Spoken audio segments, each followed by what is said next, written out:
What's going on, guys? My name is Mark Anthony Joe.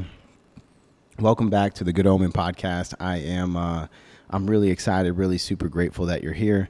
Of course, it is my hope, it is my prayer that that you listen to this today, and and it moves you, it inspires you, or that at bare minimum that you enjoy the show.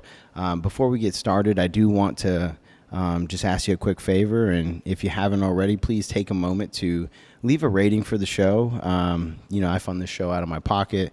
It's a passion project of mine, but I do it because I have amazing guests on, and they donate their time just to come on, and we all do it honestly just because we believe in the mission, we believe in spreading the good word, we believe in pouring into other people, and that's what the show's about. So go ahead and leave a rating. It takes two or 3 seconds, and it doesn't cost you anything, but it helps us out a lot. It helps us with the algorithm. At least I think. I really don't know about podcast algorithms, but I'm sure that those ratings do something. So appreciate you. And aside from that, I do want to go ahead and jump right in because I'm excited about today's conversation. I have a friend, an Instagram friend, honestly, somebody that I've talked to a little bit. We have we have a shared circle, if you will, and this guy is somebody that you guys might recognize from social media. He's super active on there. He's been super consistent. I mean, when I say super consistent, that's an understatement because I've seen videos of you at like 12 or 13 years old that looks like, doing motivational talks. And so I do want to get into that. But anyway, my buddy Matt Graham is here with us today. So, dude, thanks a lot for, putting some time aside on your vacation.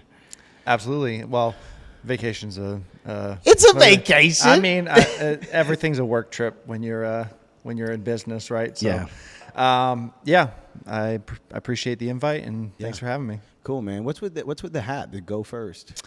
So, Go First is a little saying that I came up with, and basically what it means is, like, if we want the world to get better, if we want culture to improve, like, we have to go first. Like, nobody's going to fix it for you. Nobody's going to do it for you.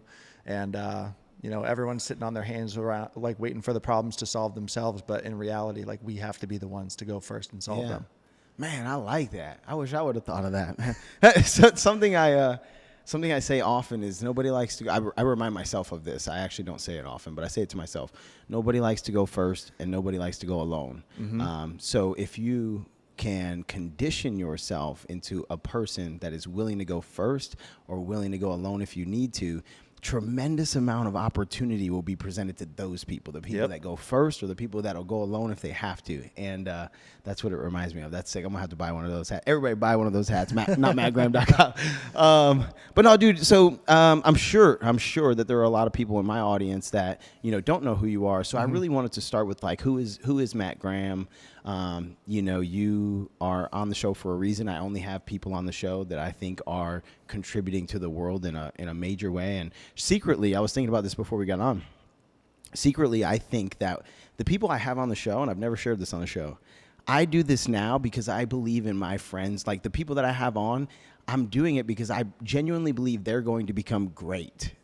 And people are going to wonder where they started someday. Mm-hmm. And I want to have that early, peek like into who they were. I do. Yeah.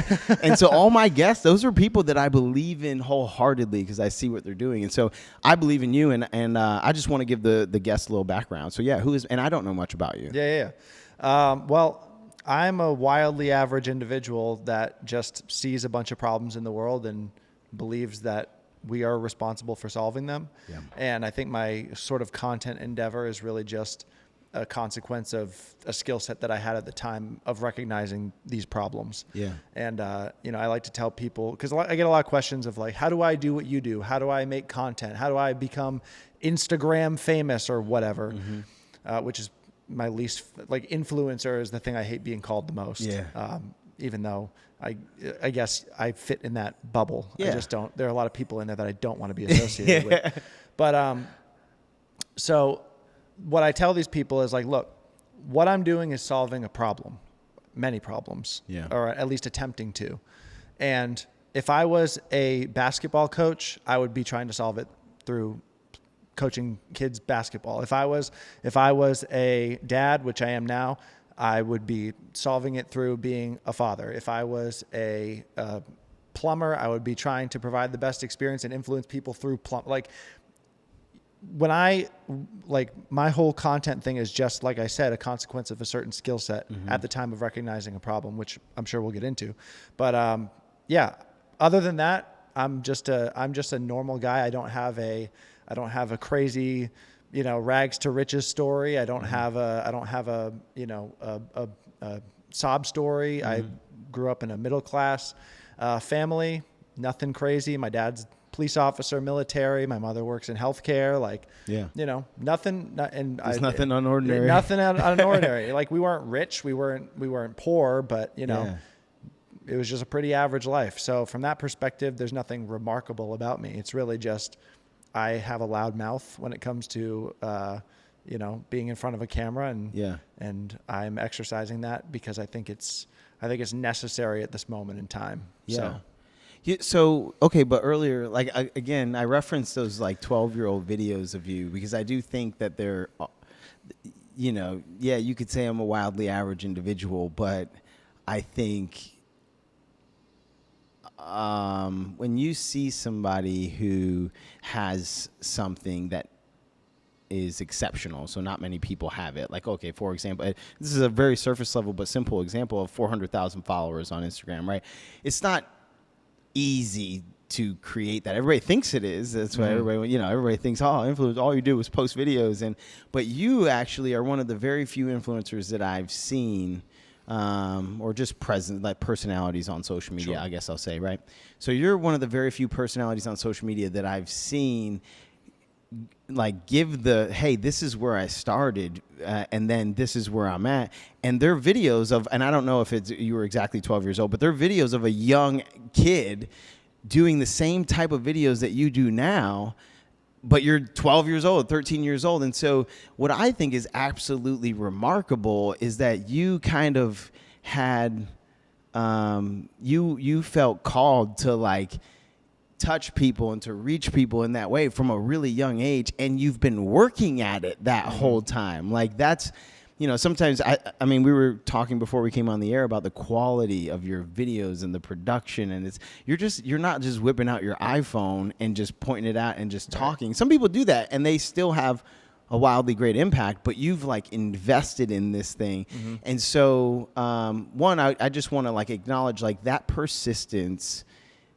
You didn't just end up with 400,000 followers. Your opinion, a lot of people have your same opinions, but they still don't get, millions of views on their videos. And so I do want to say that is not ordinary. That persistence, that chipping away at it, that determination to actually make something work. So I will acknowledge that, but but where does that come from? You had a good childhood. So what made you want to be a motivational speaker, so to speak? Because that's what it looked like, in the younger videos. Well, I'm sure that's what it looked like I was doing, but I didn't start doing this sort of quote unquote motivational stuff until 2 years ago. Yeah. What it really was just a hobby. I started making content when I was 12 years old in 2008. That's crazy. I started my first YouTube channel with my friend, and we just made whatever we enjoyed making. We would make stupid little funny skits. We used to make because Guitar Hero 3 was very popular back in 2008, 2009, and so was Call of Duty Modern Warfare 2. So I remember. So we would just make videos about that. We just, whatever we thought would be fun. Yeah. But what I didn't realize at the time, and is now a piece of advice that I give to guys that age, is I was building a skill at that time and I didn't even realize it. I was developing something that could add value in the future. Yeah. And to me, it was just a hobby. Yeah. So guys will ask me, what business do I start? What do I do? Drop shipping or this or that business model? I'm find a skill that you like doing and do it a lot. And do it really good. Yeah, and just keep practicing. And that's all I was doing I was just enjoying myself, enjoying the process. And then, 2020 rolled around and I observed a lot of problems and I asked myself, okay, what can I do about it? Well, I can only do what I have the ability to do. And what I have the ability to do is make content, because that's what I've always done. That's not all I know how to do, but it's the most accessible thing to me at the time.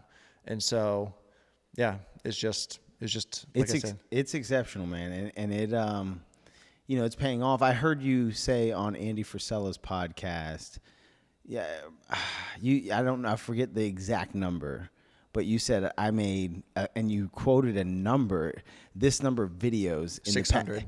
600 videos over the past year. And all I could think was, like, the first thing that jumped out of me is, like, okay, that's not just a video a day. Like, a lot of people, like, for example, I mean, I used to be really active on social media, so I'd set it as a task. Hey, post every day. Okay, that's like, even if you do that, if you accomplish that, post every day, then I would say that you're committed. You know what I mean? At bare minimum, you're committed to whatever you're trying to accomplish there. This man was making 2 videos a day for a whole year. And so that, again, it just stands out to me. But speaking of Andy Frisella, you've been on his podcast now, not 1, not 2, but 3 times. Mm-hmm. How did that happen? I mean, this is a podcast that gets millions of downloads an episode. How did that relationship come about? Because Andy does have, he seems to be really focused on culture and politics and, sort of, I guess that sums it up, politics and culture right now. Is it just you guys just as 2 personalities just sort of connected, or, share a little bit about that? Well, the content, so really? Like I started making the content, and then about 3 to 6 months down the road, I forget exactly when, I was reached out to a guy that happened to know Andy. Yeah. And there was I didn't really know that he was connected to Andy. And by the way, like, me connecting with Andy was not on my vision board. It wasn't on my, it wasn't in my plan. Yeah. But it just so happened that I had been listening to Andy for 7 years on the MFCEO. Yeah. I started listening in June of 2016. Yeah. And, I was just working a job, and my boss said, "Hey, check out this podcast." What he actually said was, "I get all my secrets from this guy." And it was the MFCEO podcast, and that podcast was so good. It was so good. It was so good. Yeah. I think that's the greatest podcast made. Yeah. Honestly, I really do. And it honestly taught me everything that I needed to learn about, like, not just being a valuable, like, employee at the time, but just, like, adding value in general, and, like, the way to approach relationships and always playing the long game. Yeah. Like, I see people, and this is a bit of a tangent. We'll return to it. But, I love it. Like, I see people all the time, like, it's just instant gratification. They want it now. They want the quick thing. They want to, sell the bullshit product just to make the money and do it now. Yeah. And it's like, you don't realize how much you're sacrificing on the back end by trying to make everything happen on the front end. Yes. And that goes for relationships. It goes for business. It goes for everything. Yeah. It goes for content. It's like, because somebody asked me the other day, they're like, because I repeatedly say that, like, I'm not focused on getting more followers. And, like, as much as I appreciate the content conversation, like, that is, to me, is the least important thing that I do and plan to do. Yeah. It's just a vehicle for the impact, what's inside my brain. Yeah. And, I tell people, I'm like, I'm not focused on followers. Followers just happened. And it's true and it's real. And somebody asked me, where do you feel like you'd be at if you did focus on followers? I'm like, probably millions. Double to triple the amount that I have right now. Yeah. Because it's not a lack of knowing. It's just there's a right way to do things and a wrong way to do things. Yeah. And the wrong way to do things is to hack the algorithm or set false expectations, or and sell your soul. Right. Sell your soul, right? Like, there's so many different ways to get the follower now, but you're sacrificing your entire future, because I'm sure you've seen in the personal development, entrepreneur, whatever you want to call it space, there's a lot of guys that have gotten the cookie on the front end, but then they eventually get found out and the dirty laundry comes out. They end up hungry. Yeah. And they were a scammer. They faked their name. They faked their past. The story wasn't real. Right. Their story wasn't real. Yeah. And so that's why I opened with, like, I'm a remarkably average individual. I could have come in here and said, hey, I was in prison for 5 years and, blah, blah, blah. But that wasn't true. That was not true. Yeah. Like, and if people don't want to watch me because I had a normal life, it's like, fine, whatever. I really appreciate that, because here's the deal. The reason why I opened with these questions specifically, because I also want to talk about a lot of the things that you're most passionate about talking about. But I open with these because especially it shouldn't be this way. And with my audience, it probably isn't. But especially when you have 400,000 followers and 600,000 on TikTok. By the way. Oh, 600 on TikTok. Sorry, I don't use TikTok. I know. But, I'm just. Okay, so especially when you have this big audience, right, and your audience is built on, and maybe I just think this way because I've lived in this influencer world, but Sure. But when your audience is built on talking head videos, right? Yep. The first thing that comes to my mind as somebody who's a critical thinker is, okay, this guy can talk really well, but why do I listen to him? Yep. You know what I mean? And so I asked, And why should you listen to him? Exactly. Why should I listen to you? And so I open with these questions because I don't know you that well. But for me, those glimpses of the 12-year-old you doing the same thing that you're doing now, that's a little bit of a, oh, okay, Right. You know what I mean? Like, that's just because I know what it takes to build something. Like, I know how hard it is. I know how discouraging it can be. I know how defeated you can feel. I know how it feels for nobody else around you to believe in what you're doing or think it makes sense. I know how it feels. And for you to persist from 12 years old to now, especially going through middle and high school doing it. Yes. For you to persist, to me, that's significant. That's a little bit of, okay, I'll listen to what he's got to say, you know? And so I open with these questions literally just as a little bit of like, hey, why do we listen to you? And it's cool because you return fire with like, dude, I'm just a regular dude. Like, you know, I'm not here to prove to you why you need to listen to me, but I'm sitting here and you're listening. You know what I mean? And I think that's why I think my lack of, what's the word? Like, abnormality or whatever you want to call it, some extreme story, is a lot of the reason why people resonate with my content, because the experiences that I've had and the struggles that I've faced personally are relatable to most people. Young men in this day and age. Yeah. You know, like, no, I didn't go to jail. I didn't, you know, grow up poor. Yeah. Right. I didn't grow up poor. Your parents still married? Right. Yep, parents still married. Yeah. I'm not from the projects, right? Yeah. Like that's only relatable to a certain number of people. But to be a normal guy that lived in a normal house, there are still, because of the nature of the world we live in, there are still things to navigate, right? Yeah. Like, you know, the existential. What does it mean to be a man in this day and age? What is it like? How do we navigate like social media? How do we figure out what we want to do with our life? You know, how do we deal with anxiety when mental health is so wildly promoted throughout society? And like, if you have any problem in your life, well, that means that you have mental health issues and you have a disorder and you need to go on anti-anxiety medication, like I did. Yeah. You know, like I ended up in therapy. I did everything. Right? I went through I call it the mental health carousel in the United States. Like, really? Yeah. Oh man. So like, I did all that. Yeah. And like, is that a remarkable story? No. It's relatable. It's relatable. Right. Mm-hmm. And I did something that a lot of people didn't do, which was overcome it, right? Like Andy said this, and I didn't even know this was true, but fewer people get off antidepressants than they do heroin. Woo, that's true. I believe that. Yeah, that's crazy. Yeah, I mean, because society tells you that that's normal. Yeah, and everybody knows that being on heroin is not normal. Right. Yeah, exactly. Huh? That's crazy. Yeah. So you just mentioned something that brought up. That reminded me of your last post. I think it was your last post, or maybe one of your last posts. It was for a long time that you didn't feel comfortable, like referring to yourself as a man. Yeah. Yeah. Expand on that. What do you mean? Well, in the world we live in, there's not much as far as like, there's not much guidance in terms of going from boy to man in the world we live in.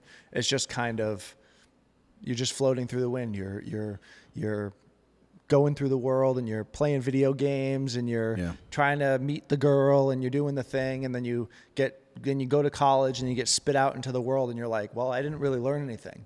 I don't have there's no, and then the minute you turn 18, your parents are like, you're on your own, kid. Yeah. Even though they didn't instill any real values in you. You were largely brought up by the school system. You just don't know what to do with yourself. Yeah. There's a whole lot of talk about what being a woman means. There's a whole lot of talk about a bunch of dudes talking about what it means to be a woman. Right. There's a whole lot of talk about what a woman should be. Yeah. That they should be independent. That they don't need a family. Yeah. That they don't need this. They don't need that. It's like, well, what does it mean to be a man? Yeah. And nobody really has a good answer. It's getting better now because people are understanding the problem in the world, but that's absolutely something that I've faced. And granted, I had a great father, but he too, like in his time, like there isn't like those initiations that there used to be. Yeah. And so, you get spit out into the world and you don't really know which way to turn. You don't really know what to do. I never really thought about that before, but it's absolutely true. I mean, I've thought about, just because of my upbringing and in my history, I've thought about it with respect to like the black community specifically, because a lot of it, they just disproportionately grow up in fatherless homes. And so I have thought about like, oh, nobody's teaching these people what it means to be a man, but I've never thought about it with the average every guy. It's not normal. Even if you have a father, it's not normal for him to be like, hey, this is what it means to be a man. It's just not in our culture. That's so crazy. Yeah. Yeah. It's just, you go to school and then you just go out into the world and that's You're just a little worker bee. Right. That's so crazy. Dude, I don't even want to talk about it, but I hate our higher education system. I detest it. Yeah. Because it just doesn't prepare you for anything. Well, and if they did teach you anything about being a man, if your parents did teach you anything about being a man, you go to college and they beat that out of you. And they beat it out of you. Right. This is what it's a brainwashing experience. But okay, so where have you landed? Because it's obvious that you are a critically thinking, proactive, sort of independent operator now, and I'm sure you've explored that question. I've explored a lot of these questions as well. But where have you landed as far as what is a man's role in society, and do men and women have different roles? How do you feel about that discussion? 100%, they have different roles. Yeah. I think that you run a household like you run a football team, like you run a business. There's roles, there's somebody that throws the ball and somebody that catches the ball. Yeah. And what I believe creates a lot of tension within households is you have two people trying to be the quarterback. Yeah. You have the man who's biologically wired to behave a certain way, and then you have a woman who's conditioned to behave the way that the man is biologically wired to behave. And so they're always at odds and they're always butting heads. Yeah. And there's a power struggle because the woman feels like that's what she needs to do and the man knows that's what he needs to do. Yeah. And that's powerful. I never heard it explained that way. Yeah. And what I believe a man is biologically wired to do is to be the barrier between like the dangers and the chaos of the world and the home. Yeah. Right. And those dangers being financial dangers, physical dangers, spiritual dangers, every single agent of chaos that could possibly come in and corrupt a home. Yeah. But men are being told that that's toxic, that they shouldn't do that they should just, let their woman do the thing and, you just kind of keep your mouth shut and sit in your recliner and watch football on Sundays. And that's what it amounts to. A lot of these men that I know, like the yes dear guys, that drives me nuts the most. Like when you get married or whatever, like an older guy will come up to you and say, you know what the two most important words are, right? Yes, dear. Oh. And got it. Right. So like basically saying she's always right. Listen to your 100%. Wife. Yep. She's always right. And and like those are the recliner dads who just work their 9 to 5. They make their $50,000 a year. They watch football, and then as long as they can sit and watch the game on Sundays or sit and play Call of Duty for a couple hours, then they're fine. That's what they're satisfied with. Yeah. But I think that's where you have a lot of internal struggle within these guys, because I think a lot of them know that that's not the way it's supposed to be. And so what they do is they vicariously live through characters like in Marvel movies and video games, and they watch the quarterback on the football team that they wish they were, you know, scoring the game-winning touchdown, making all the money, bringing it home. Like they literally they live vicariously through these people because they aren't it themselves, because they've not only been conditioned to believe that that's not what they're supposed to be, but because they haven't built the skill set and the traits and everything that they need to become it. Yeah. And the amount of work that it would take to actually become it is too big of a mountain to climb. So they just throw in the towel at 40 and that's it. So they settle. Right. Man, I've heard you talk about that before. And when I did, it was like a light bulb went off in my head of like, man, cause I often wonder, and this is not a shot at anybody who like, you know, has a hobby. It's all good. But I personally, I wonder how do people have the time to play video games? Like, how do people have the time to, you know, go to watch every new movie? How do people have the time to? I mean, here's the deal. I watch I'm gonna watch the Minnesota game tomorrow night. I like Anthony Edwards. I love Anthony Edwards. Okay, I'm gonna watch it. But how do these people have the time to watch 72 games in a season? They're literally NBA analysts sitting in their recliner. It's ridiculous. People are talking about stats and things like, bro, I don't know. You know what I mean? Who won? I look at the box score at the end of the night, and that's it. Exactly. And maybe I'll catch the third or fourth quarter. Yeah. And I often wonder that. But when I heard you talk about that, it was like, ding, like these guys are not out here chasing anything. No. They're not out here.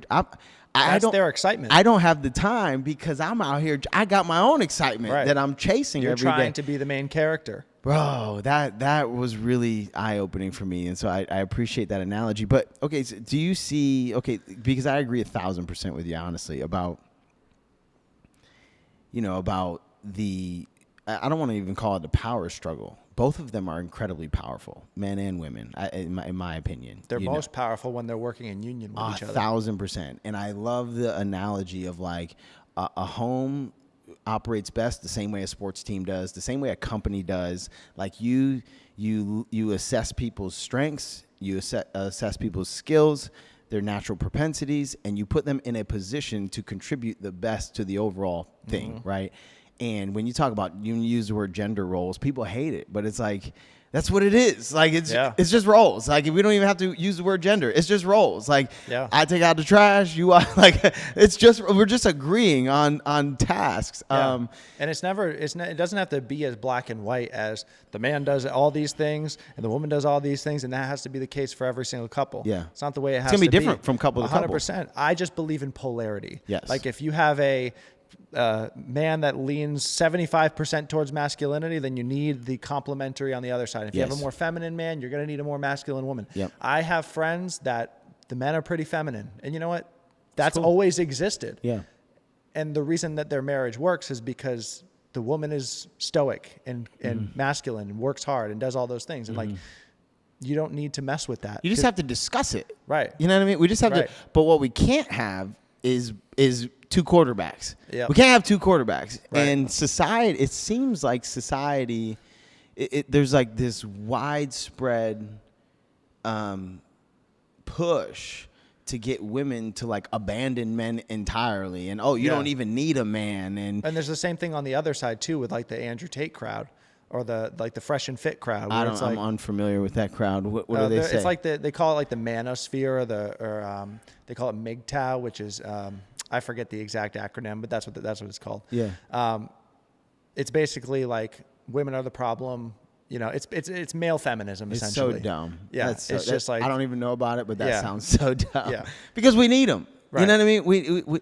We absolutely need them. And what I'm wondering is what issues in culture do you see popping up because of this tension? Because even without knowing about the Andrew Tate thing, what I see is this culture of like sleeping around, multiple partners, you know, obviously sex before marriage, which, you know, will sound crazy to some people, but and having like side chicks and dating apps. I see that on the men's side, and then on the women's side, I see that same stuff, but I also see this attitude of like independence. I'm gonna wait as long as possible to have kids. Yep. I'm not gonna have kids till I'm 35. And I just see, and those just don't seem healthy for society. No. And so I'm wondering if you see the same thing, and then what kind of consequences in culture do you see happening? Yeah, I mean, well, when you have a society where the men and women are at odds,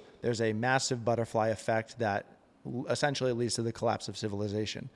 Because, well, I don't know which angle to attack this at first, but first let's look at like reproduction, right? If you have women that want to be girl bosses into their mid-30s, well, that doesn't really work well if you want to perpetuate the species, right? Like, because you can only have a certain number of kids once you're at 35. Yeah. If you're lucky. If you're lucky, and if you can have one. With all the chemicals in our tap water and the microplastics in our food and all the things that are affecting our endocrine system, you might have problems. Most women have problems these days getting pregnant, especially after 30. Especially after 30, right?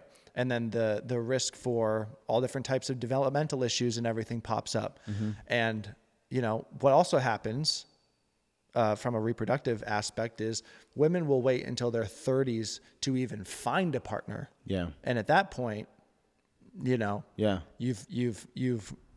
rode the carousel, so to speak, and you've had many partners, and you've sort of, I don't want to say the term used goods, but like, you better be a girl boss. Right. Right. I hope that worked out. Right. The pool for men dwindles drastically, and at least the kind of men you want to marry. Right. Yeah. Yeah. I mean, like, men spend a lot of their time trying to look rich, and women spend a lot of their time trying to look young, and so that kind of is indicative of what each sex values. And so if your strategy is to work until you're 35, knowing that men value youth and purity and innocence, then it's a bad strategy if you're trying to have a family one day in the future. So that's the first thing. Like, it literally will lead to pregnancy issues, reproducing, which alone can destroy civilization, because if we don't replace ourselves, meaning each couple has, I think, 2.1. Two kids. 2.1 is the exact number for the replacement rate, because children die. So if we're not at least having 2 kids, then we're not replacing ourselves, and over time, we dwindle.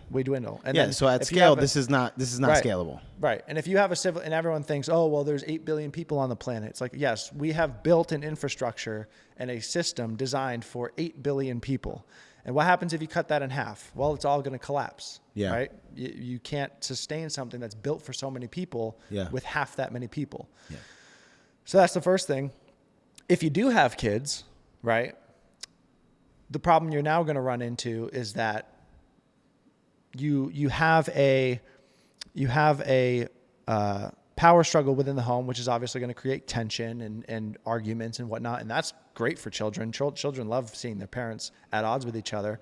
But also, the father is not going to, and I've seen this so many times, the father is unable to properly raise a son, right? Because women, they I think children are naturally more attached to the mom, just from a biological standpoint. There's like the idea of the suffocating mother, where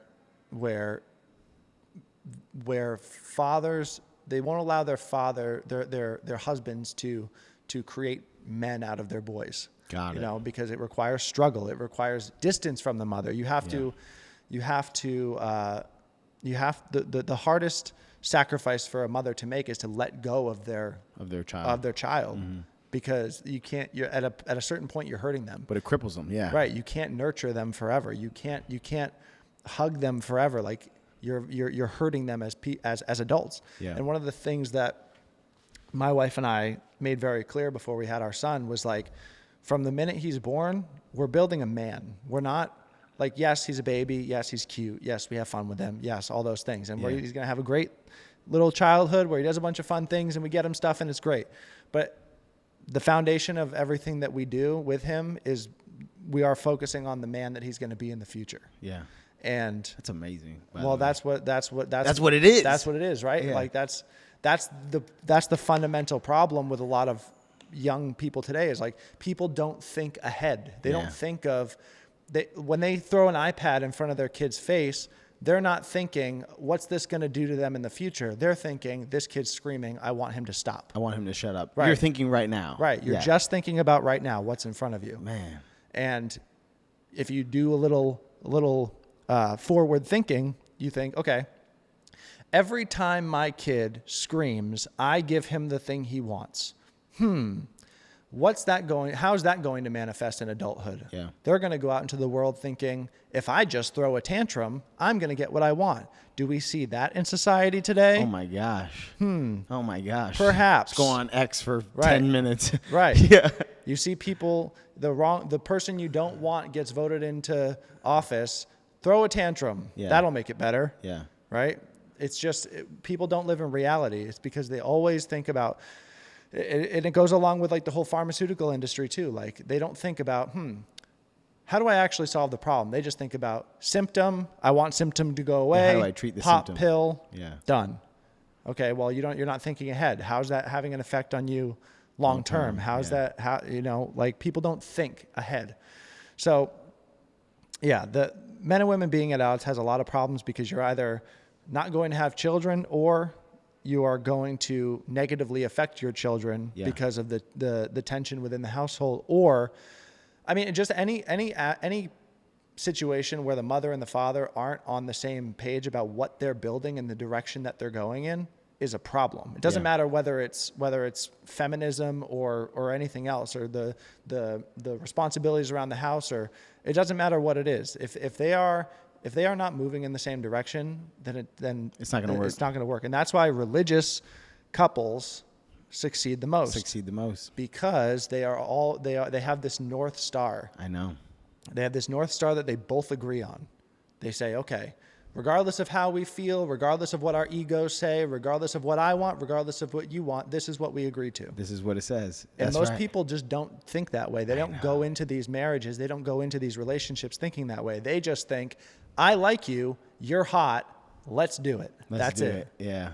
That's it. And if that's what your relationship is built upon, then it's just destined for failure, because every single time that you encounter a struggle, or you encounter a problem, or you encounter an obstacle, you're going to need a value system to fall back on. You're going to need something that is outside the both of you to fall back on, to say, okay, hang on. Here's what you want. Here's what I want. That's great.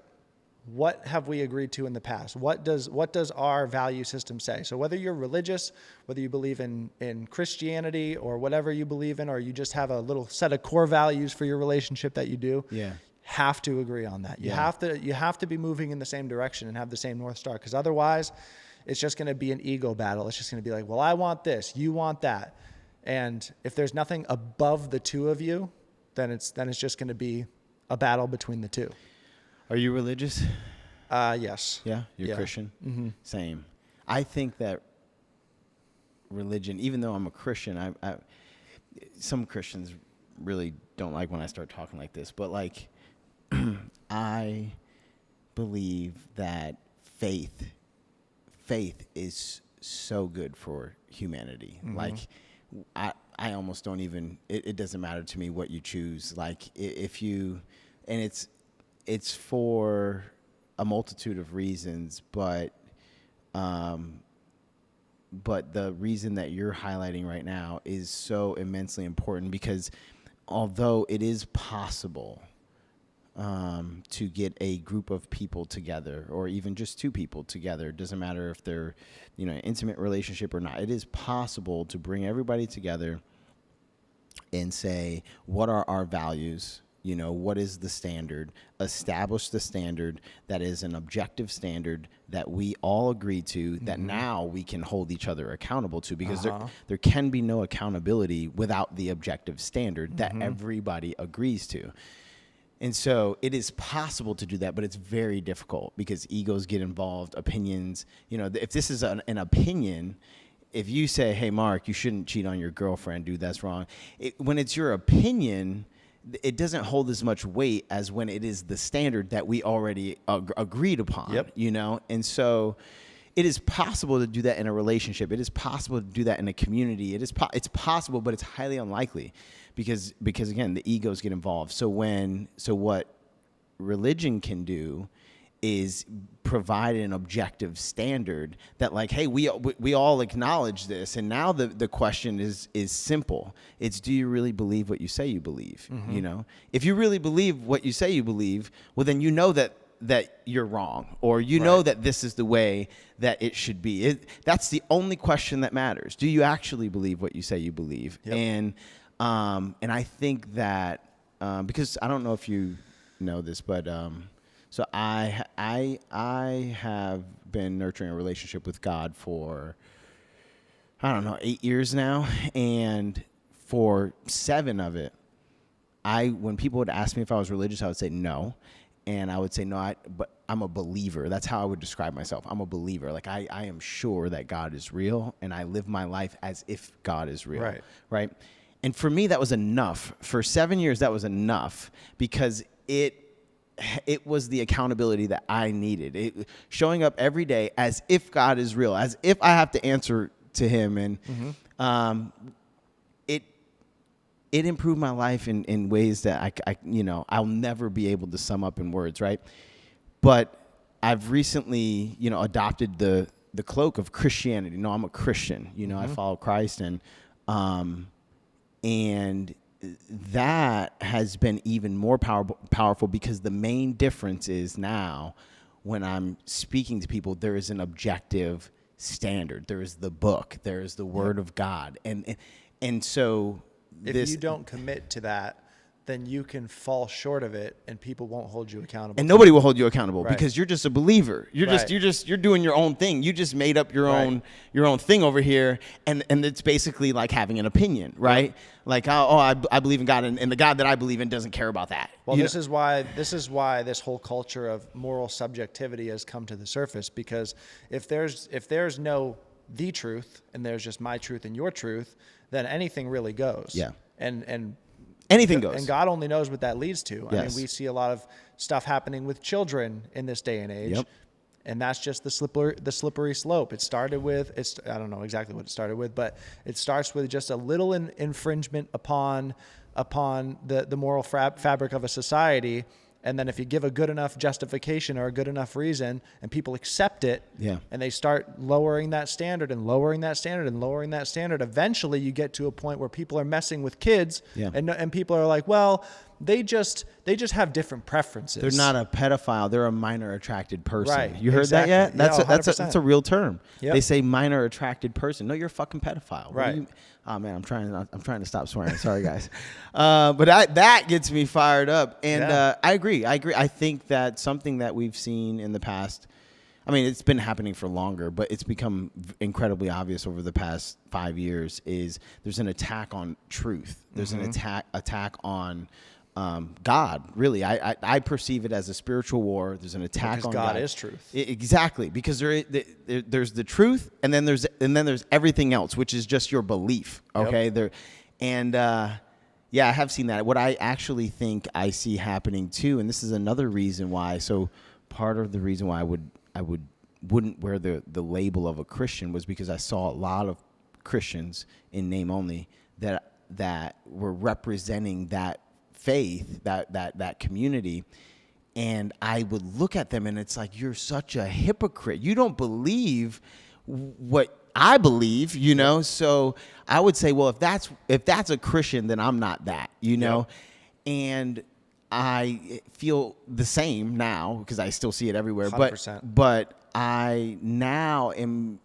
choosing to look at it from a different perspective, which is the attack on Christianity that I see happening is this version of Christianity being presented in the world, in social media land and on the internet, and even in communities like ours, right? This version of a church with a trans flag, out front on the front lawn, saying like, "Hey, everybody's welcome here," type deal. And which I get it. Yeah, everybody's welcome. You can come as you are, not stay as you are. That's the version of right. But you the have to eventually meet the standard. The version of Christianity being promoted, though, is not Christianity at all. And I think that it's attracting people who are, by the definition of the Bible, just deviants, who are living in sin. Yep. And they are proclaiming to the world that they are these God-fearing Christians, and the world is accepting this version. And I think if we get to a point where the world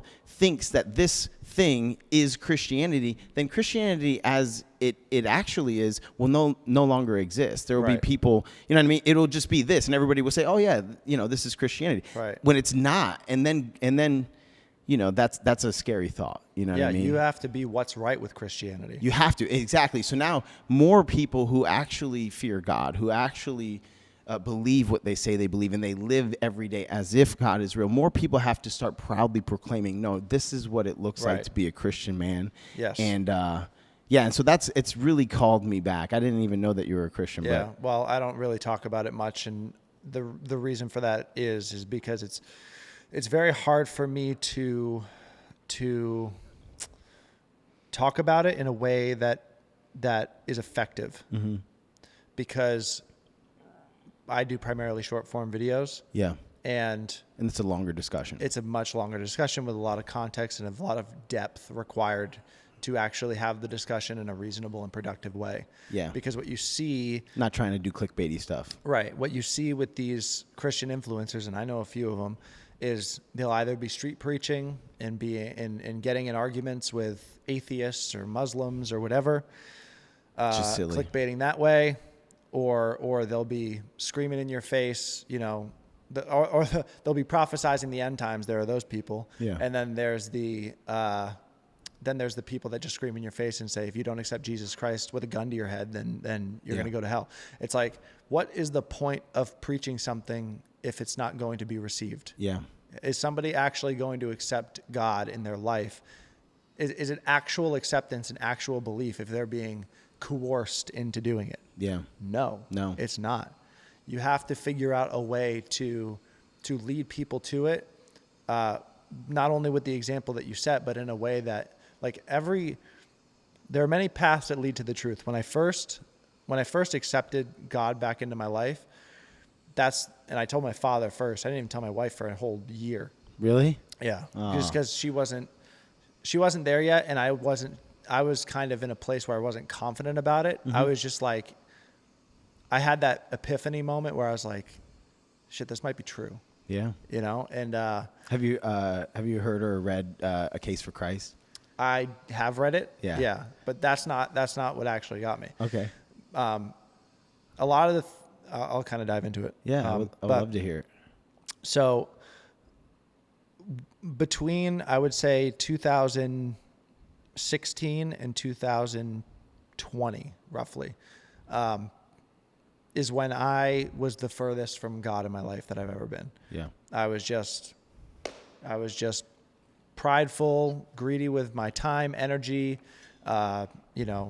lustful, watching pornography, all of it, all of it. Name a thing. Yeah. Name a 7 deadly sin. I was doing it. Yeah. And except murder. I'm sorry. Except murder. Right. Yeah. Well, that we know of. But so I was engaging. Murder is actually not a 7 deadly sin. No, I was just kidding. No. So I believe the 7 deadly sins are lust, greed, gluttony, pride, wrath, and envy. Got it. Right. So that was 6. There's a 7th. I missed it. But, and then there's the 7 heavenly virtues, which are just the antithesis of those things. And one day in 2020, it was like mid to late 2020, it was like election time. I was scrolling on Twitter, and and I saw this graphic, and it was exactly what I just described. It was the the 7 deadly sins on one side and the 7 heavenly virtues on the other side. And at this point in my life, I had been on antidepressants. I was smoking weed all the time, like sun up to sundown. Would literally wake up at 5 a.m., smoke weed, and go back to sleep, just because I didn't feel good, so I wanted to feel good. Yeah. Even if it was just for 10 minutes. Yeah. You know. Yeah. I was taking money out of my wife's, at the time, girlfriend's purse to go buy weed from a stranger in Florida, just to keep feeding the habit. Yeah. And so obviously wasn't feeling great. And I looked at this little graphic and I'm like, lust, check. Greed, check. Gluttony, check. I was like 240 pounds. Envy, check. Like every single box I was checking, I'm like, I'm checking every box. I feel super miserable. Maybe there's something here, right? And so I just ran the experiment. I was like, what if I just did all the things on this other side? Yeah. Right? What if I just stopped doing this and stopped doing this and stopped doing this? Yeah. And just what happens? And then what happens? Just transform, like it's crazy. Right. It's like magic. Like it wasn't even just like I started feeling better. Yeah. Like I got a well-paying job. I was able to work from home. I was able to start taking care of my family. Like all these things just boom, boom, boom, boom, boom, boom. Yeah, boom. like life, like Right. circumstances. Like Right. it wasn't just a feeling. Yeah. Right. Exactly. Wow. And it a lot of things changed overnight. And a lot of people ask me like, what was the, because I share pictures of like when I was fat and depressed and everything. And, Yeah. Like people ask me like, what was the moment you changed? And like that was one of them. And there's another one in particular that was like maybe shortly thereafter where I was, several months behind on my rent. I was like 3 months behind on my car payment. And I was always specifically 3 months behind on my car payment because if I was 4 months behind, they'd repossess my car. Oh. So I'd always make sure I paid the 4th month. Yeah. $40,000 in credit card debt, like you name it, was not a contributing member of society. So, I said to myself, I'm like, okay, I want the life. I want the white picket fence. I want to have kids. I want to have a family. I want all these things. Yeah. I sat there and I'm like, even if you gave all of that to me right now, I'd lose it all. Mm-hmm. Because I'm just not built into the person that can handle it. Yeah. So I'm like, if I want all these things, and that's what I say I want, and I realize that even if you handed me them, I'm not built to handle them. Well, then I should probably become the person that needs to that's able to not only build that life, but maintain that life. Yeah. And so those were kind of the two little moments that I had that sort of flipped the switch for me. But that's kind of that's how I've gotten more into the God situation. And it was initially just like a subscription to the values of Christianity more so than the mystical aspects of it. Yeah. That was a really hard thing for me to get past mentally because I'm a very logical, evidence-based person. Yeah. And I very rarely will abandon rationality for anything. Yeah. And so it took me a really long time to believe in the sort of mysticism of it. To believe that, and that's by definition what makes you a Christian. You have to faith, right? You have to believe Yeah. that God sent His only Son to die on a cross, and then 3 days later He resurrected. Yeah. And for a long time, even though I subscribed to the values of Christianity, I wasn't comfortable calling myself a Christian for the exact same reason. Like, I just couldn't get past that. I'm like, how do I believe this? And then I came up with an analogy. I think I came up with it. Yeah. That just made it complete sense. So have you played video games? I know you said you don't play video games. When I was a kid. Yeah. Okay. So in a video game like Grand Theft Auto, right? Yeah. You have characters, right? You have your character, and your character is set with a certain number of lives, a certain ability to jump, a certain speed, a certain strength, certain attributes, right? Yeah. And just like us, we only have one life. We only have certain genetic limits. We can only do certain things because that's what we're set to have. Yeah.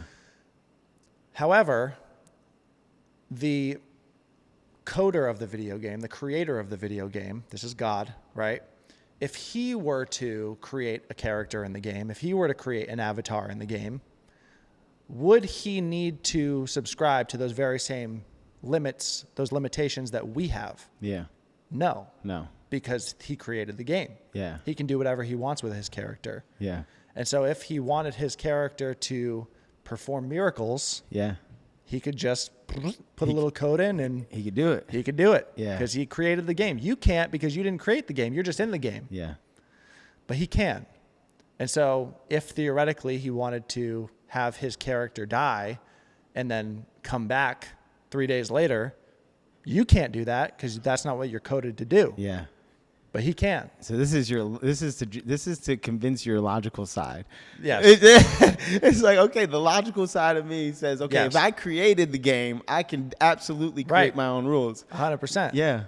I love that, dude. I also I resonate deeply with when you were saying, like, okay, when I first accepted God into my life, you really more so were just adhering to and adopting the values of Christianity. Because when I was in that phase of I'm a believer rather than a Christian, I was very much, that's a great way to articulate where I was at, because I use this a lot, is, and I've said it already, is I was just living as if God is real. Like I'm pretty logical too. And so it's very practical in my head. Faith is very practical. If you just pretend that God is real and you show up as if he died, as if he sent his son to die for your imperfections, for your shortcomings. For me, my number one, the thing that drives me the most is gratitude. Mm-hmm. It's not even close. There's not. My friend Jack, he has this thing, and most things that we do are either motivated by fear or love, and I like that conversation as well. But for me, I live every day with this looming sense of indebtedness, because I just know I'm hyper aware of how my life could look right now. Right. And it doesn't. Like I have had so many friends die, family members die, things that I've done. I could be in prison for a long time, and I'm not. And not only am I not, but my life is actually great and I'm happy and all, so I just always have this sense of indebtedness, and I feel like I owe God. And so for those for those 7 years, it was just, I'm going to pretend that God is real. And like I owe him a big favor, and I gotta just use this gift that he's given me to go contribute in a positive way. Yeah. And then when I became a Christian was when I really just opened my heart to the mystical aspect of it. Yeah. And it is weird. It's one of those things that you just have to try it. You know what I mean? 100%. Pray. Right. See if it works. Right. 1,000,000%. If you just pretend God is real, over a long enough time horizon, God becomes real. God becomes real. And your life is so much better. We don't even... That's when you realize God is real. That's when you realize, because I always say you judge a thing by its fruits, right? You judge a thing by its fruits. Yep. So if you just pretend God is real and you start living as if, and your life just drastically improves, you say, man, well, the fruit is here. The fruit's real. Yeah. I overheard a couple friends of mine the other night where... One, they're both really good friends of mine too, and one is a really devout, well-read Christian. He knows the Bible. He applies Scripture in real time a lot, often. And then the other is an atheist, an agnostic, but he also knows the Bible really well. Mm-hmm.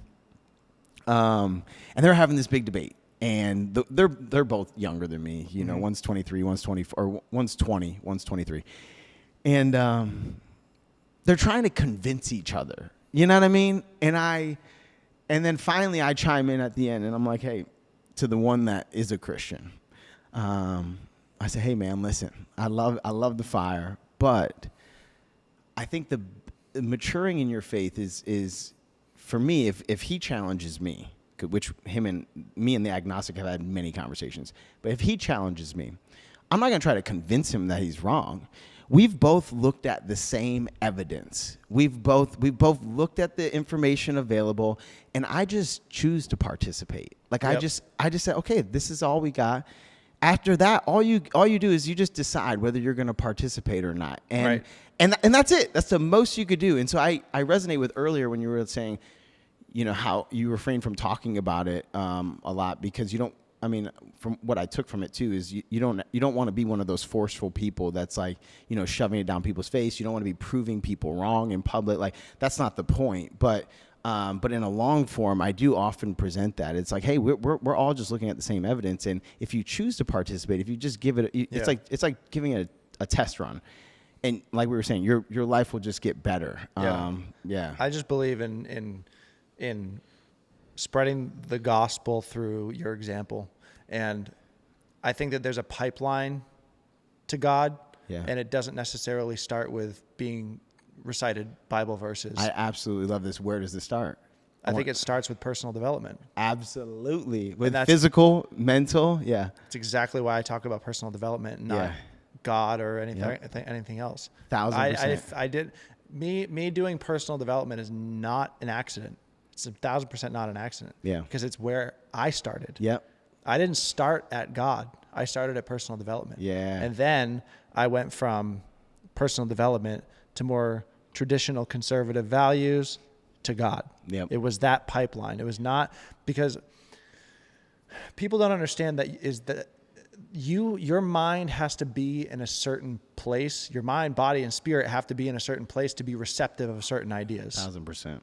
Like if you're the massively overweight hedonist that just does whatever he wants and lives a selfish life, and somebody comes to you with Jesus, you're going to be like, get out of here. Get out of my face. Or if even somebody comes at you with Donald Trump, get out of my face. Yes. It's like you have to inch your way there. How about first, let's lose a little weight. Mm-hmm. How about that? Get a little healthier, no problem. And then you realize the value of discipline. Yep. Then you realize the value of doing what you say you're going to do. Then you realize the value of consistent work over a long period of time. Then you realize the value of personal responsibility. Then you realize now you're a conservative. Right. Right. That's a fact. Right. Then you start to value different things. Then you start to see these people making excuses. You're like, hang on. I did it. Yeah. I made all those excuses. Something's happening here. Yeah. And then your values start to shift. And then you're now more receptive to the more quote unquote extreme ideas. Yeah. And then you get to that sort of conservative, traditional sort of position. And then you're like, hang on. That's all in the Bible. Mm-hmm. This ain't new. No. This ain't new. Yeah. Dude, I agree 1,000%. I've actually said it in so here at the shop, we have like a men's group. We have a run club. We on a somewhat regular basis, we host these community group workouts. We did it at S2 headquarters. Yep. We have a Murph coming up on Memorial Day. And then we have Bible study and we have worship nights and those might seem random to the objective observer, but my journey, I always think of it as physical, mental, emotional, spiritual. It's the exact same thing that you're saying though, which is you have to be in a physical and mental space to be even open to, a certain message. And so because my life, I make the joke and I joke about it, but like the first step of changing my life, which my life changed in a drastic way, was I just decided that I made this stupid rule that only thing I was going to drink was water, black coffee, and milk. Like, because at the time I drank a lot of like Crystal Light and all this other stuff. So that's it. I didn't know anything about nutrition. All I knew was that drinking water was good for you. So I'm like, Cool. I'm going to allow myself these 3 things that are all natural. And that was the first step. And then I started feeling a little better. And then I started taking care of myself. Then I eat better. And then now I want to take care of my mind. I start reading different things. And then I started reading spiritual, philosophy. And then boom, all of a sudden my mind and my heart is open. And that's how I first came to know God. But we do all those things at the coffee shop because the way I imagine it is like each one of those is just a door. You might join the run club and, come in and be like, wow, these people are awesome. These people are different. And then we get you to come to men's group, which is all about mental and emotional, evolution or growth. And then you might come to Bible study, or you might go the other way. You might come to Bible study and we rope you into, some of the mental health stuff and or some of the physical health stuff. But whichever door you walk into, I think that you can't, because I think that everybody's mission, what everybody's after is peace. That's the way I describe it anyway. You just want to feel good about yourself. Contentment. You just want to be happy. You know what I mean? And I don't think you can get there if any one of those three areas are neglected. Like if physical, mental, and spiritual, I don't think you can really attain that peace that most people want. And so I think any sound community should value all three. And there should be I endeavor to build a community here that becomes an example for the rest of the nation, because every community should have doors like that, where if you come in and you have a nucleus in the community that values all of those things, physical health, mental health, spiritual health, and provides constant opportunity for people to walk in those doors and be welcomed with open arms. That's it's my, that's my visionary brain, speaking. But I do think that that's ideal. We need to have communities with each one of those doors. But it's so crazy that you say that, personal development, because I've agreed, man. Yeah, 100%. Like, people think that we got to where we are in civilization overnight. No. But for the moral and spiritual fabric of a society to unravel, it takes a century. It takes so long. It takes a real long time. But it's been happening. For a century. It's been happening. If you look at history, it's been happening for a long time. Yeah. The people that have been promoting this have been doing so for a long time. For a long time, and not just in America. No. Yeah. And in order to get ourselves back there, it's not going to take more street preachers. It's not going to. I mean, those people have value. I'm sure they get some people, but if we want to get the masses on board, we have to lead them into the right way of thinking and the right way of believing through these things, through these little vehicles. Yeah. And so that's really the purpose of my little videos on the internet. Yeah. It's to drop the first little, just nudge them. Right. Exactly. Yeah. Like that at the core of what there's a lot of things that I believe that I don't talk about. And most of them we talked about on this podcast. Yeah. Like,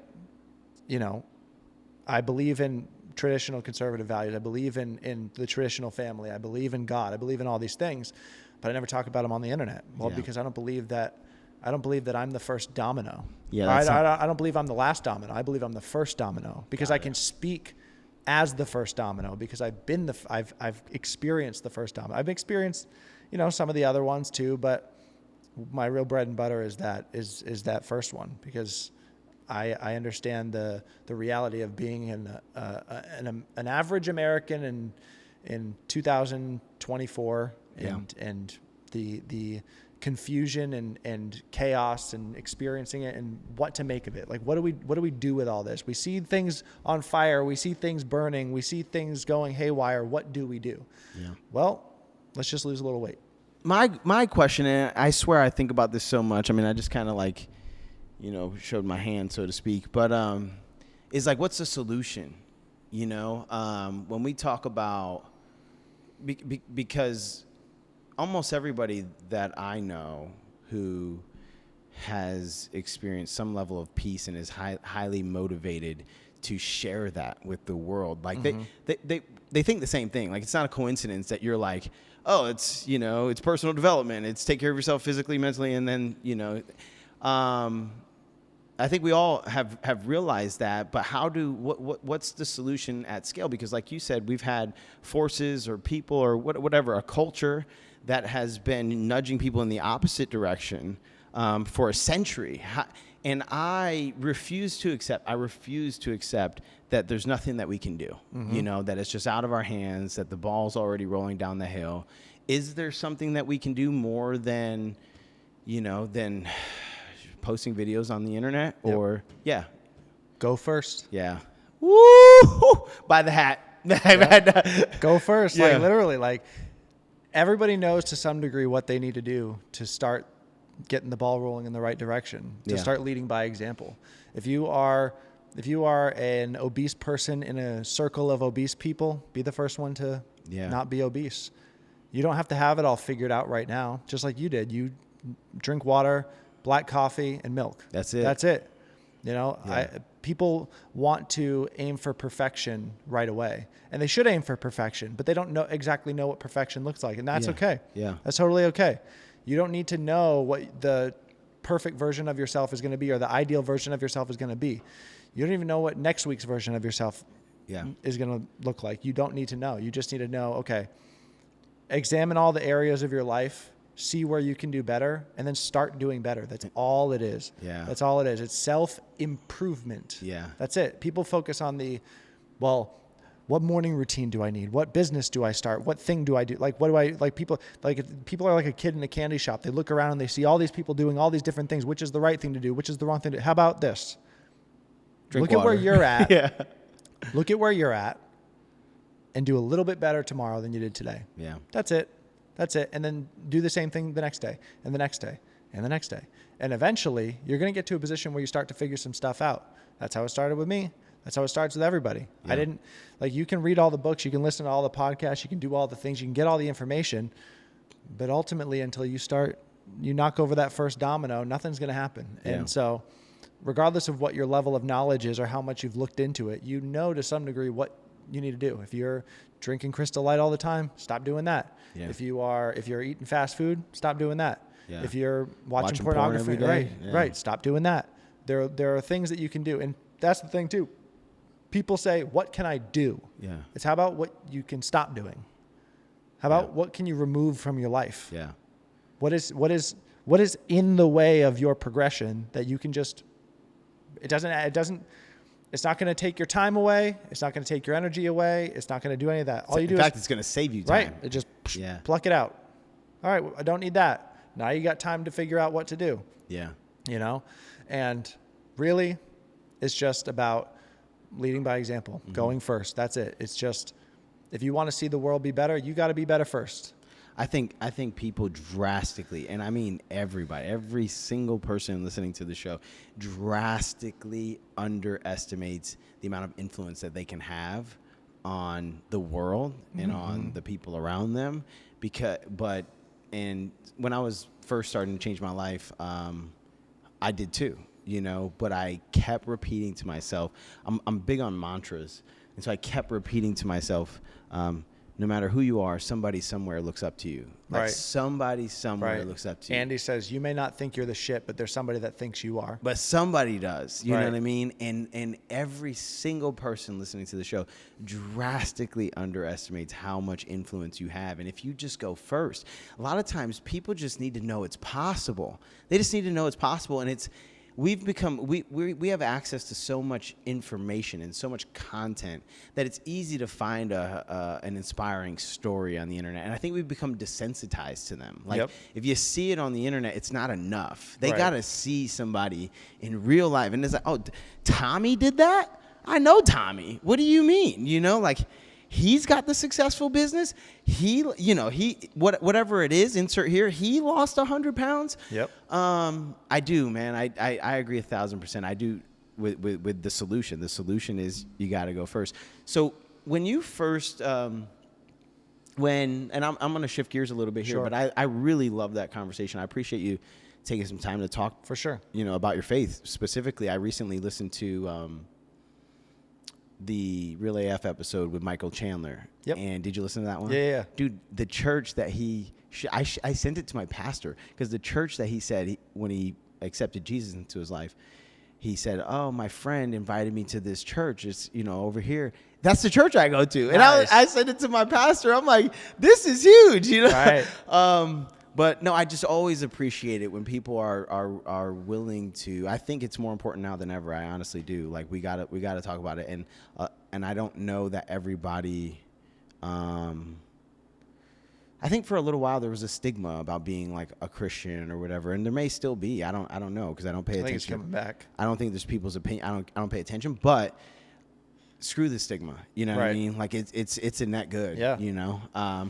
But so you mentioned earlier, and I think you just kind of hinted at it, but around 2020 is when you really started putting your foot on the gas. What was the big instigator of that?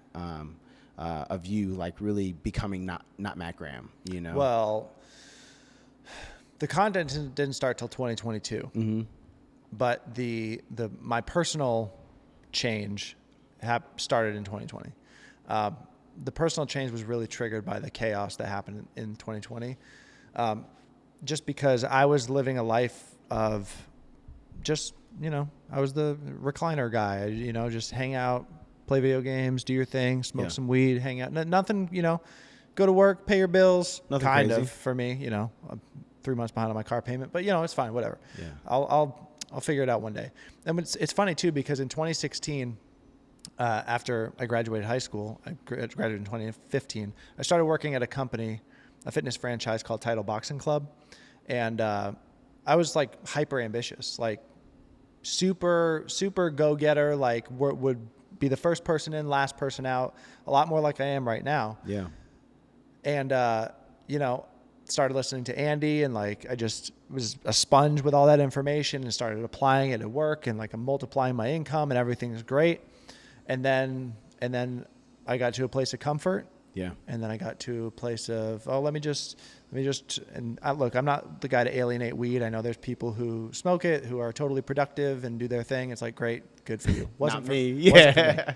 Wasn't for me. Yeah. As soon as I tried that, I was like hanging out more. I just start pushing things off a little bit, and then slowly but surely started falling behind on things, and then, started being a little more irresponsible, and, started picking up habits that weren't great for me. And then eventually just became a person that just was just all hedonism, just whatever felt good in the moment. That's what I do. Whether I wanted to eat the thing or do the thing or not do the thing, my family would go out for dinner, I'd just stay home and smoke weed. Really? Yeah. Whatever. Didn't think much of it. Yeah. And then 2020 happened, and, I fell for a lot of it. I don't know if I can say the C word here, but the I don't virus. care. I don't play the algorithm game. Okay, I just put it out so there. COVID came around. Yeah. And I was the guy wiping down his groceries and like stay home. Really? 1,000%. Yeah. Yeah. 1,000%. Yeah. Wow, that's crazy. 1,000%. I'm always surprised that like the friends of mine who I find out a few of my friends voted for Joe Biden. Yeah. And now it's like a running joke where we're like, don't trust Whoops. that guy. Yeah. Yeah. So yeah, I was that guy. Yeah. And then the whole George Floyd thing happened, and my wife and I, we saw a video from Candace Owens, detailing, just offering a different perspective, on the whole situation. Because at that time, everyone was black square, get on your knees and bow down to Black Lives Matter and all. And then Candace Owens comes up and she says something completely different. Candace Owens, for reference, is a black woman who's just very active in the political social space. Yeah. Political analyst, very popular. And this was kind of before she really blew up. I think this is around the time Gina was working for her. Yeah. And I couldn't recite the video to you, but it was just like offering a different perspective. I'm like, this kind of makes sense. Like, why isn't anyone else saying this? The perspective was probably akin to, this man has had over 10 misdemeanor arrests. Yeah, something along those lines. He was high on, the pregnant woman thing. He's high on fentanyl while he's, resisting arrest. And, and then the autopsy comes back and shows that he actually died of an overdose, not of asphyxiation or whatever. Right. Her perspective is the facts. I think he had 2 or 3 times the lethal dose of fentanyl in his system. Yeah. But anyway, so that was just kind of the first little bug in my ear of like, something's up here. Something ain't right. And then, you do a little bit more digging, you find out a little bit more, and you're like, hang on, this COVID thing's a little weird. Why are they pushing it so hard? We've had other pandemics. Yeah. Why are they counting the deaths on CNN? Why? There's an active count toll. Death counter. Yeah. Why are you not allowed to say anything different? Yeah. Why is that? I thought this was free speech. I thought, and then, you just go down the rabbit hole a little bit. And then one day I saw a video from John Doyle. Do you know who he is? No. No, he's one of Gina's friends. It's called How We Let America Die. And it was basically just outlining the whole thing. It wasn't like super conspiratorial. It wasn't like, oh, the Rockefellers in 1903 did this thing. No, it wasn't like that. It was just explaining how the moral fabric of society has led to a culture of chaos, and how people are so addicted to comfort and convenience that they will be literally willing to give up their freedom in exchange for comfort and convenience and quote unquote safety. And I'm like, that makes a lot of sense. Makes sense. And then I'm like, I'm kind of the guy he's talking about. I'm that guy. Right. He's like, and he was the first person that I heard talking about porn and all these other things. And I'm like, he's right. Like, he's right. And this is what a lot of people have a problem with is just admitting that someone else is right when you're and just admitting you're wrong. Yeah.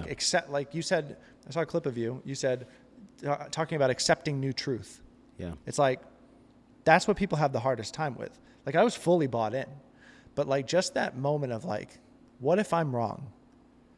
Is so powerful. Yeah. Cause you can, that is the difference between being like a Nazi in the 1940s and 30s and being on the right side of history. Yeah. That's the difference. It's just taking one moment to ask yourself, what if I'm wrong? Right. That's the difference. And I wouldn't be sitting here today if I didn't sit there and say, what if he's right and I'm wrong? Yeah. You know, like all the things that have happened in my life, all the opportunities I've had, the fact that I can take care of my family now, the fact that I have a child, like all those things. Wouldn't be sitting here today if I didn't have the humility to ask if I was wrong in that moment. Yeah. And think about all the people that are out there that are just so stubborn and so hell-bent on maintaining the stance that they've had in the past, that they are foregoing who they could be. Yeah. Because they're unwilling. I mean, think about the changes that you and I have had in our lives and many others because we've accepted new truth. Because we just decided, hey, the way that I've been living, I was misled. Yeah. I was misled. Yeah. And there's a different way. And people don't want to feel like they've been misled. People don't want to feel stupid enough. People don't want to admit that they're stupid enough that they've been misled. But it's so crazy to me because life is so precious. And they like to say life is short. It's not short, though. It's not, I mean, in relative to, you could say that. But it's not short. You have a long time left. Yeah. You have a lot of time left. You can decide today to start showing up as somebody completely new. Yep. Like somebody that nobody in your life has ever met before. You could be that person today, right now. I try to do that every day. It's so crazy. That concept literally blows my mind every time I think about it because it's so true. You can literally decide to be somebody completely new right now. Right now. And it will change your whole life, and you have a lot of time left. Maybe you don't. Maybe you die tomorrow, but you got to live as if you do. You really do. You really have to live as if. I hated the YOLO trend because like, because yes, you should. I do live as if I only get this life. I do try to make the most of it, make the most of every day, every moment, because you only got. Okay, cool. I'm cool with that. But people would promote it as YOLO. I'm just gonna quit my job and blow all the money in my like. No, you kind of have to live as if life is gonna be long. Right. Well, the statistical probability says that you're probably gonna have tomorrow. Yes. Yes. Man, that's crazy. I would never have pegged you for. And I guess it's just because I know you now. You're a completely different person. Yeah. You're literally unrecognizable if I would have known you then, which is crazy. Which I tell people sometimes that I meet here in the coffee shop a little bit about my story. Like, hey, I went to prison. I spent 6 years in prison or whatever.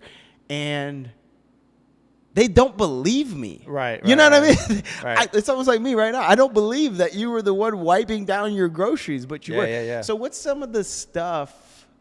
And maybe you don't have it on top of mind, but some of the information that you discovered that as you started to go down these rabbit holes that really helped you embrace a new truth. Let's say. I just trust my instincts. Like I'm not the type to need. I know I said I'm an evidence-based person, but I'm not like the source guy. Like I don't need to look at the white papers and the studies and everything. I don't need the scientific fact as to why I'm wrong. It just needs to make sense to me. Yes. That's it. It has to you said you're a logical person. Right. I'm the same. It just needs to make sense in my brain. Right. If I can't explain it. Right. And what John Doyle said in that video made a whole lot more sense than what anyone on the media was saying. Yeah. And I'm like, okay, well, I'm gonna go with this guy because it makes sense. Just comparing narratives, like this one makes a lot more sense. Yeah. So that's really what it boiled down to. Like there wasn't any like information that I'm like, oh my God, that happened. It's just like, okay, well, there was a certain moral fabric in like the 40s, 50s, and then around like the 60s, like things kind of got weird, and then it just sort of continued to decay from there. And then now people just kind of do whatever they want. And now because they do whatever they want, they're a slave to their desires. And now because they're a slave to their desires, they will listen to anybody that threatens those desires. Yeah. If the risk is that some guy's going to come in here and like Donald Trump, and he's going to come in and take away all the things that you want, if he's going to, he's going to enslave us and whatever the stupid narratives. I don't know what. Right. Whatever they say they're going to take away, your rights. And it's funny because the rights that they say that Donald Trump will take away is just the right to self-sabotage yourself. Mm-hmm. That's it. It's just the right to do whatever you want. And like, you know what? We shouldn't do whatever we want. You shouldn't. Because if we do whatever we want, like I said, we become a slave to those desires. Yeah. If you eat whatever you want, you're going to get to a point where you cannot not eat whatever you want. Yeah. You are a slave to the impulse to eat food. Mm-hmm. And it just made a bunch of sense when I heard that. I'm like, that's what I do. Yeah. And I think if I wasn't in that position, I probably wouldn't have had the context or the experience the big epiphany. Right. Yeah. Because if I was just on the outside looking in and I'm like, okay, if I was just a disciplined person and just believed what I believed, and I saw him and I'm like, I don't really see that happening, but I was living it. I was in it. You were them. He was like, guys that smoke weed and watch porn and play video games and do this and do that. And I'm like, he's talking about me. Yeah. He's literally talking about me. Yeah. And I'm like, I can picture you starting to look around. Right. I'm the same way, man. Like during COVID, which I don't know why, but I've always been this way. It has to make sense. Like I'll do anything you want, but it just, if it doesn't make sense, I won't budge. Like even if you show me a study that tells me I'm wrong, but it doesn't make sense, I'll be like, I trust my instincts. I don't believe it. I'm the exact same way. So during COVID, when they were like pushing the mask, pushing the vaccine, we all experienced it. Yeah. My thing was like, well, there was really two things. One, I never got vaccinated though. I just want to point that out. Yeah.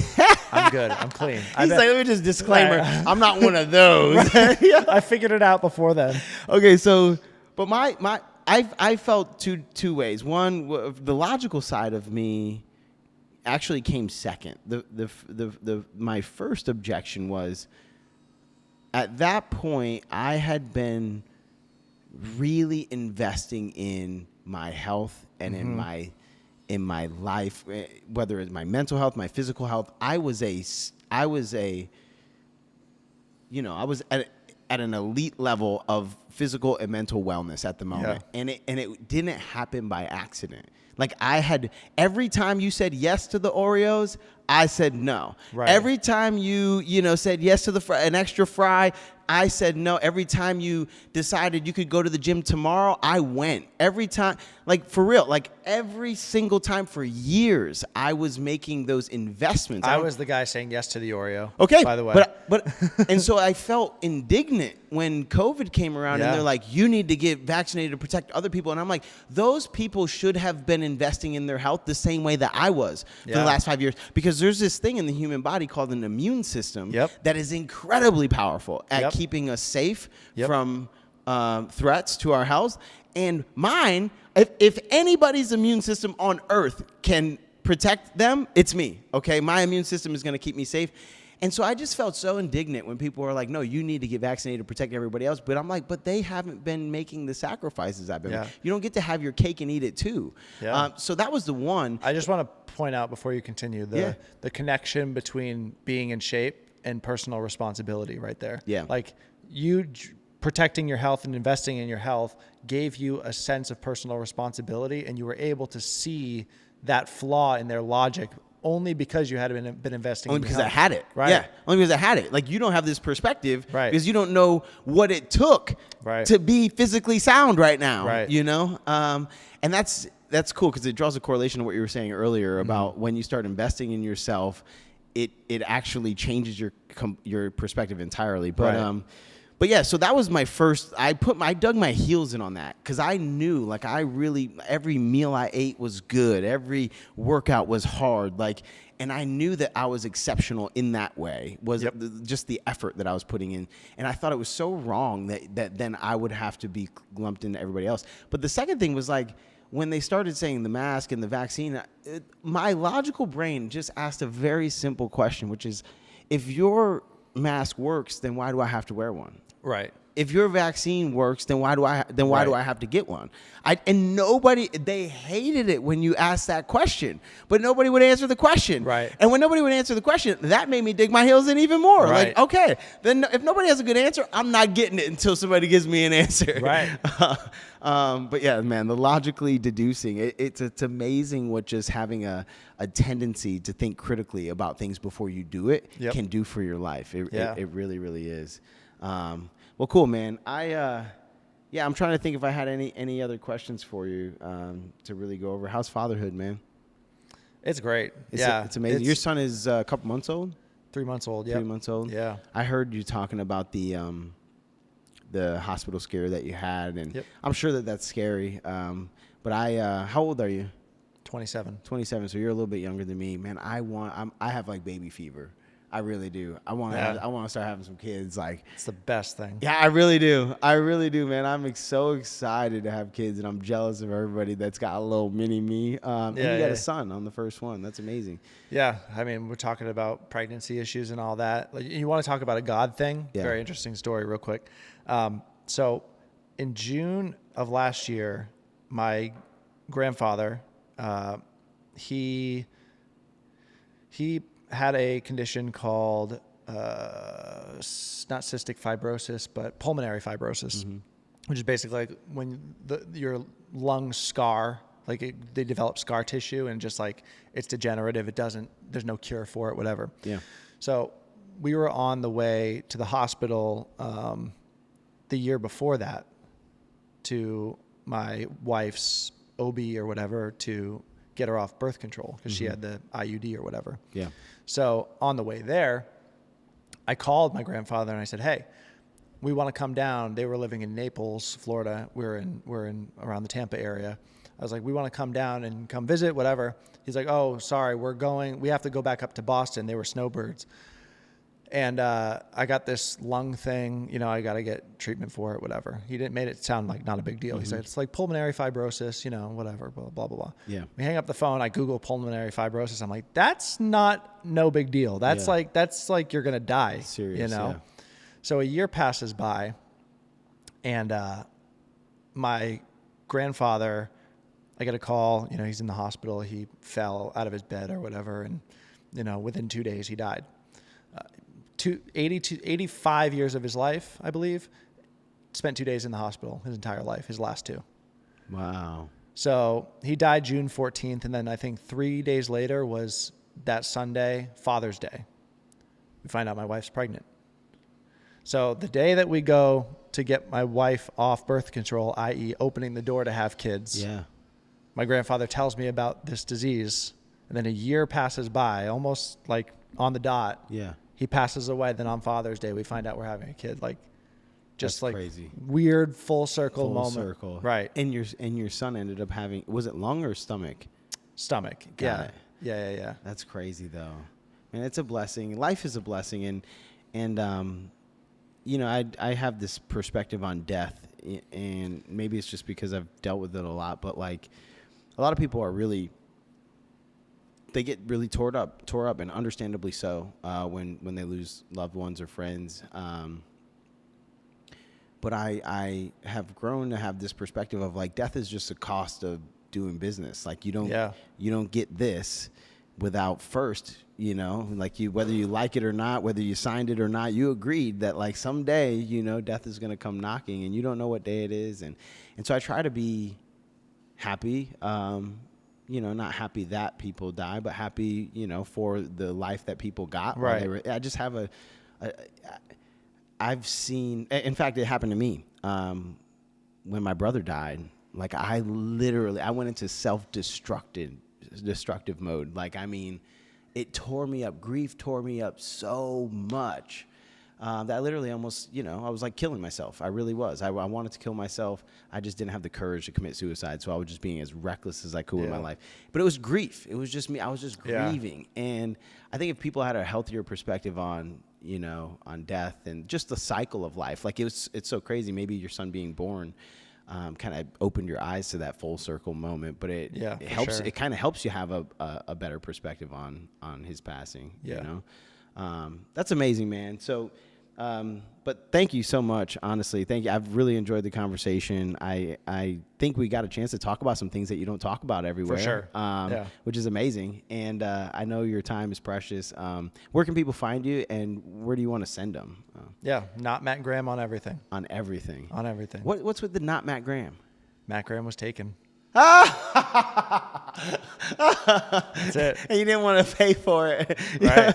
That's hilarious. Okay, not Matt Graham on everything. Are you actively pushing your podcast right now? Or is that a project you're shelving right now? That's the next big project is the podcast. Podcast. So that's on youtube.com/notmattgraham. And then you sell those Go First hats?